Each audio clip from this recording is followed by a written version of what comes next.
গত কয়েকদিন আগে বর্তমান সরকারের যে প্রধান উপদেষ্টা ডক্টর মোহাম্মদ ইউনূস স্যার উনি আসছিলেন, জি। তো ওনার সাথে তো আপনার সাথে সাক্ষাৎ হয়েছে তাই না? হ্যাঁ। তো উনি কোনো আশ্বাস দিয়েছেন? কৌশলে আমি তোমার সাথে খালি দেখা করবে আসছি, ইনশাআল্লাহ আমি সাথে থাকবো, আপনার ঘরে পাশে থাকবো। আচ্ছা ঠিক আছে, ওই কথা কয় মানে 5 মিনিটও আসলো না আমার বাড়ি, বুঝেছেন না? 5 মিনিট থাকে নাই?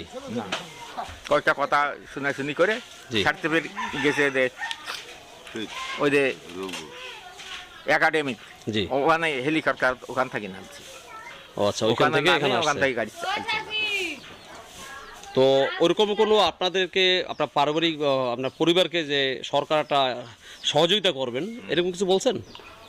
ইউনূস, ওই ডক্টর পাশে ইউনূস থাকতে স্যার? চাইছি, এখন করবি সরকার কি করবি না করবি আর তো কোনো খবর। আর এর আগে তো স্বৈরাচারী হাসিনা সরকার বিদায় হওয়ার আগে আপনার সাথে দেখা হয়েছিল মেবি নাকি?